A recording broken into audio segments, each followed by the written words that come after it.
Egypt అనగానే సాధారణంగా మనకు పిరమిడ్లు మమ్మీలు మాత్రమే గుర్తొస్తాయి. కానీ రీసెంట్గా ఒక వైల్డ్ రూమర్ ఇంటర్నేషనల్గా తెగ వైరల్ అవుతోంది. అదేంటంటే ఈజిప్ట్ పిరమిడ్లను కట్టింది మన భారతీయ దేవుళ్లే అని. వినడానికి చాలా క్రేజీగా ఉంది కదూ. అసలు ఈ సంచలన వార్త వెనుక ఉన్న అసలు రహస్యమేంటి, దానికున్న పురావస్తు ఆధారాలేంటో ఈ విశ్లేషణలో మనం డీటెయిల్గా తెలుసుకుందాం. అసలు ఈ వాదన ఎక్కడ్నుంచొచ్చిందంటే 2025 డిసెంబర్లో పురావస్తు శాస్త్రవేత్తలు ఈజిప్టులోని పురాతన బెర్నికే ఓడరేవు దగ్గర ఒక అద్భుతాన్ని కనుగొన్నారు. అదేంటంటే సుమారుగా 1వ లేదా 2వ శతాబ్దానికి చెందిన ఒక వృష్ణి త్రిమూర్తుల విగ్రహం. అందులో వాసుదేవుడు, శ్రీకృష్ణుడు, బలరాముడి రూపాలు చాలా స్పష్టంగా చెక్కబడున్నాయి. ఈజిప్టు గడ్డమీద అందులోనూ వేలాది ఏళ్ల క్రితం నాటి హిందూదేవుళ్ల విగ్రహాలు దొరకడంతో అసలు వీరక్కడికి ఎలా వెళ్లారు, వాళ్లే ఏమైనా ఈ పిరమిడ్లను నిర్మించారా అనే ఊహాగానాలు మొదలయ్యాయి. ఇక్కడ ఇంకో ఆసక్తికరమైన విషయం చూద్దాం. సాధారణంగా ప్రసిద్ధ వాలీ ఆఫ్ ద కింగ్స్లోని సమాధుల మీద ఈజిప్షియన్ హైరోగ్లిఫ్స్ మాత్రమే ఉండాలి. కానీ 20వ శతాబ్దంలో ఫ్రెంచ్ స్కాలర్ జూల్స్ బైలెట్, ఆ తర్వాత 2020లో ప్రొఫెసర్ ఇంగో స్టార్చ్ మరియు షార్లెట్ స్మిత్ బృందం ఒక వింతను గమనించారు.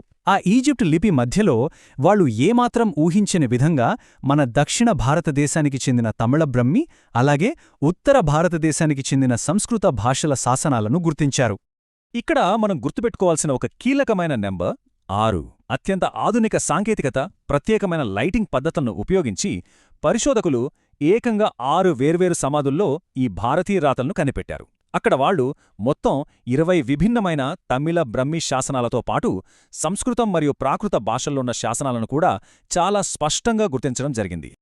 ఇంతకీ ఆ శాసనాల్లో ఏముంది? ఏదైనా సీక్రెట్ మంత్రాలా? ఛాన్సే లేదు. అక్కడ దొరికిన ఒక వాక్యాన్ని గమనిస్తే సికాయ్ ఖురాన్ వారా కంఠా. దీని అర్థమేంటంటే సికాయ్ ఖురాన్ ఇక్కడికి వచ్చాడు అని. నిజానికివి ఆనాటి పర్యాటకులు రాసుకున్న గ్రాఫిటీ లాంటివి. ఈ రోజుల్లో మనం ఏదైనా టూరిస్ట్ ప్లేస్కి వెళ్ళినప్పుడు ఐ వాజ్ హియర్ అని డిజిటల్ సంతకాలు ఎలా చేస్తామో, ఆ కాలంలో సికాయ్ ఖురాన్, కోపాన్ లాంటి వాళ్లు తాము ఇక్కడికి వచ్చామని గుర్తుగా ఆ గోడల మీద అలా చెక్కారన్నమాట. మరి వాళ్లు పిరమిడ్లు నిర్మించడానికి వెళ్లలేదా అంటే ఖచ్చితంగా కాదు. ఆ సమాధుల్లో దొరికిన శాసనాలను ఒకసారి కంపేర్ చేస్తే అక్కడ దాదాపు 2000కు పైగా గ్రీకు శాసనాలు దొరికాయి. కానీ భారతీయ శాసనాలు కేవలం 30 మాత్రమే దొరికాయి. రోమన్ల ఆధీనంలో ఉన్న ఈజిప్టుకు బిజినెస్ చేయడానికొచ్చిన గ్రీకు వ్యాపారుల రాతల స్టైల్తోనే మన భారతీయ రాతలు కూడా మ్యాచ్ అయ్యాయి. దీన్ని బట్టి క్లియర్గా అర్థమయ్యేదేంటంటే ప్రాచీన భారతీయులు పిరమిడ్ల నిర్మాతలు కారు, వాళ్లు ఒక అతిపెద్ద ఇంటర్నేషనల్ ట్రేడ్ నెట్వర్క్లో యాక్టివ్ మెంబర్స్. అసలు ఆ రోజుల్లో మోడర్న్ టెక్నాలజీ లేకుండా అంత దూరం ఎలా వెళ్లారో ఈ 4 స్టెప్స్లో అర్థం చేసుకోవచ్చు. మన దక్షిణ భారతదేశంలోని ముజిరి స్పోర్ట్ నుంచి స్టార్టై అరేబియా సముద్రాన్ని దాటి ఎర్ర సముద్రం గుండా ప్రయాణించి ఈజిప్ట్లోని బెరెనికే ఓడరేవుకు చేరుకునేవారు. అప్పట్లోనే మాన్సూన్ గాలుల దిశను ఖచ్చితంగా అంచనా వేస్తూ ఏకంగా 5000 కిలోమీటర్ల దూరాన్ని 40 నుంచి 50 రోజుల్లో ప్రాణాలకు తెగించి పూర్తి చేసిన మన ప్రాచీన నావికుల స్కిల్స్ గురించి ఎంత చెప్పుకున్నా తక్కువే. దీనికి చారిత్రక ఆధారాలు ఉన్నాయా అనే డౌట్ రావచ్చు. ఖచ్చితంగా ఉన్నాయి. సుమారు 2000 ఏళ్ల క్రితం ఒక రోమన్ వ్యాపారి రాసిన Periplus of the Erythraean Sea అనే గైడ్బుక్ దీనికి పక్కా ఎవిడెన్స్. సౌత్ ఇండియా నుంచి ఈజిప్టుకు నడిచిన ఈ బ్రహ్మాండమైన రద్దీ ట్రేడ్ రూట్ గురించి ఆ పుస్తకంలో అత్యంత వివరంగా నమోదు చేయడం జరిగింది. మరి మొదట్లో మనం మాట్లాడుకున్న ఆ హిందూ దేవుళ్ల విగ్రహాల మిస్టరీ ఏంటి?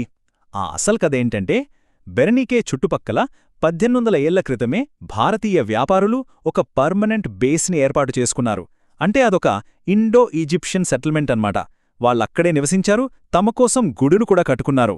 ఈజిప్ట్లో దొరికిన ఆ విగ్రహాలు వాస్తవానికి ఈ వాణిజ్య స్థావరానికి చెందినవే. సో ఈజిప్ట్లో దేవుళ్లు ఎలా వచ్చారు అనే మిస్టరీకి ఇది పర్ఫెక్ట్ ఆన్సర్. సరే, ఇదంతా 2000 సంవత్సరాల క్రితం నాటి ముచ్చట. కానీ మనమొకసారి ఏకంగా ఇంకో 1000 సంవత్సరాలు వెనక్కి, అంటే 3000 ఏళ్ల క్రితం నాటి కాలానికి వెళ్లాం. ఈజిప్టును పరిపాలించిన ప్రసిద్ధ ఫారో రాజు 2వ రామసెస్ మమ్మీ ఒక మైండ్ బ్లాక్ అయ్యే ఆధారాన్ని మన ముందుంచింది. ఎవరూ ఊహించని విధంగా ఆ రామసెస్ మమ్మీ లోపల సుగంధ ద్రవ్యాలు దొరికాయి. అవేంటో తెలుసా? మన కేరళలో పండే నల్ల మిరియాలు, అలాగే సౌత్ ఈస్ట్ ఆసియాలో దొరికే దాల్చిన చెక్క. ఒకసారి ఆలోచిస్తే ఈరోజు మన వంటింట్లో రోజూ వాడుకునే అదే కేరళ మిరియాలను 1000 ఏళ్ల క్రితం ఈజిప్టు వాజుల మృతదేహాలను భద్రపరచడానికి వాడారంటే మన ట్రేడ్ కనెక్షన్ మనం అనుకున్నదానికంటే ఎంత పురాతనమైనదో స్పష్టమవుతుంది. ఫైనల్గా ఈ పురావస్తు ఆధారాలన్నీ ఒక అతిపెద్ద హిస్టారికల్ అబద్ధాన్ని బద్దలు కొట్టాయి. ప్రాచీన భారతీయులు కేవలం తమ ప్రాంతాలకే పరిమితమయ్యారు, వాళ్లకు బయటి ప్రపంచంతో సంబంధాలు తక్కువ అనే వెస్టర్న్ మిత్ పూర్తిగా రాంగ్ అని ప్రూవ్ చేశాయి. వాస్తవానికి ఆ కాలంలోనే వాళ్లు అత్యంత ధైర్యవంతులైన గ్లోబల్ సముద్ర నావికులు మరియు ఎల్లలు దాటిన గొప్ప వ్యాపారవేత్తలని ఈ ఆధారాలు ఘంటాపథంగా చెబుతున్నాయి. ముగింపుగా ఒక చిన్న ఆలోచన. ప్రపంచానికి ఏమీ తెలియకుండా ఒంటరిగా బతికాయనుకున్నా ఇంకెన్ని ప్రాచీన నాగరికతలు వాస్తవానికి ఇలాంటి అద్భుతమైన గ్లోబలైజేషన్లో భాగమయ్యున్నాయో కదా. ఒకప్పటి ఆ ఇంటర్నేషనల్ సముద్ర ప్రయాణికుల ధైర్యసాహసాలకు నిజంగా హ్యాట్స్ ఆఫ్ చెప్పాల్సిందే. ఈ ఆసక్తికరమైన విశ్లేషణను ఆద్యాంతం ఫాలో అయినందుకు థాంక్స్.